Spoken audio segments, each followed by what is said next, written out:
Hello, it is Mark Allen from We Know Data here, and I wanted to share with you one of the things I'm most excited about in the latest release of Claris FileMaker Pro. This is FileMaker Pro 2023 or 2023 if you want to be long-winded about it, but here it is in all its glory.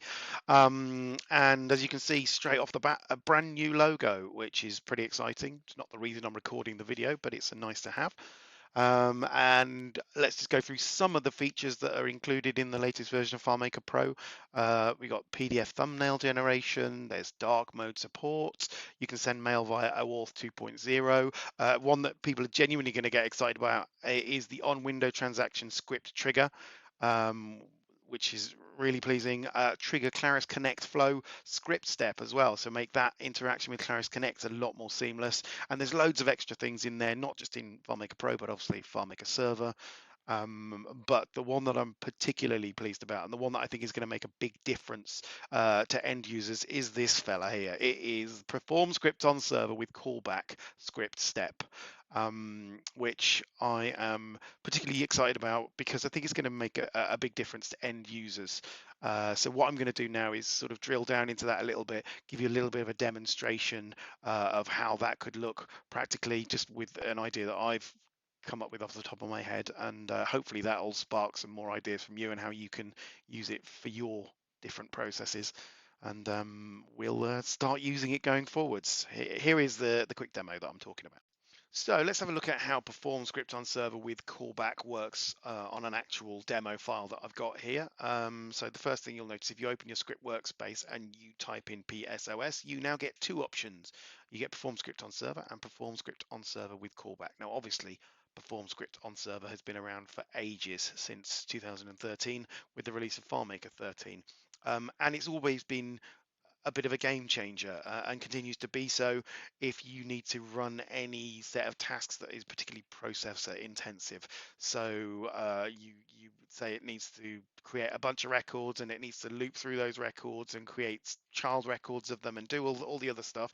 If you're running that locally, that can take ages, and it also means that it's kind of locking up your computer. You can't do anything else in FileMaker while that's happening.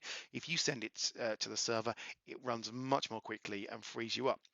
So that's been really handy. But one of my bugbears with the perform script on server is that it relies on a large amount of faith that you've written the script absolutely perfectly, and you send it to the server and keep your fingers crossed that it doesn't encounter any errors. You also get no concept of when it's actually finished, so you have to keep checking back to your data set in the system to see if you've got all the records that you're expecting to get on the back of it.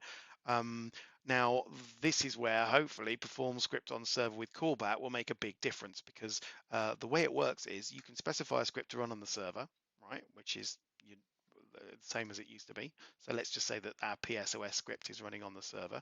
And if we have a look at the script that's actually I'm using for this demonstration, there's a lot going on here. There's a lot of business. There's a loop within a loop. It's creating child records, and and if we're doing this for a large found set, it's going to take a long time. So obviously it needs to be run on the server. It makes it much more responsive.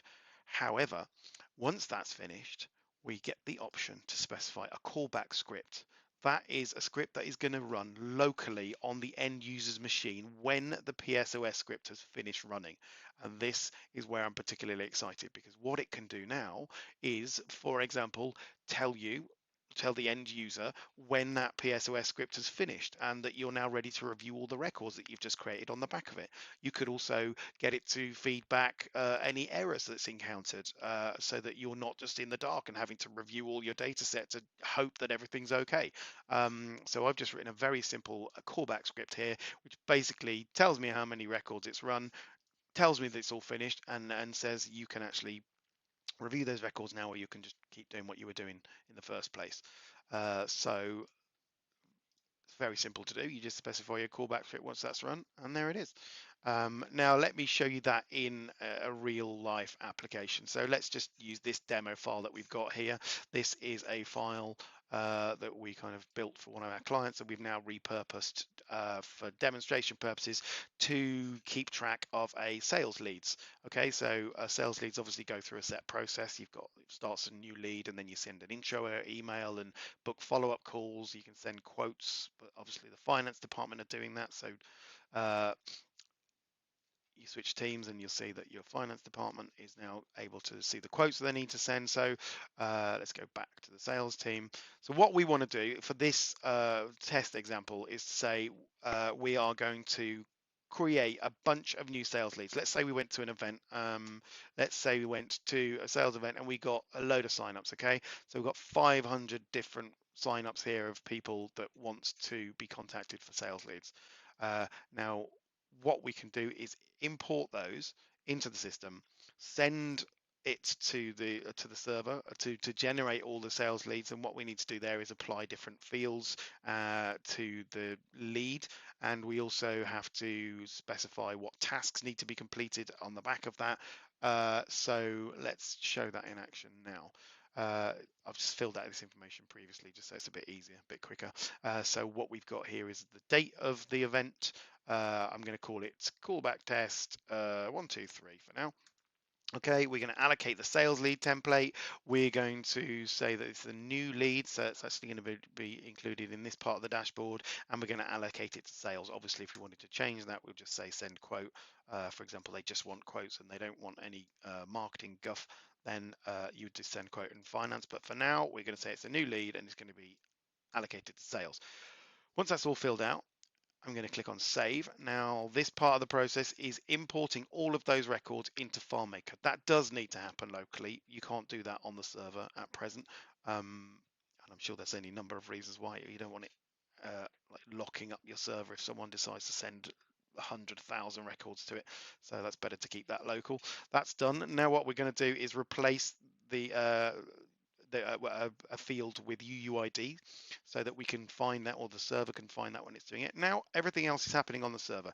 In the meantime, the end user can go through the rest of their stuff and go, oh, I'm going to have a look at this record here, and we're going to fill out these details and start actually doing some work while the rest of it is happening. Okay, I'm just going to do this. Likely, I mean, it's obviously 100% likely with company A.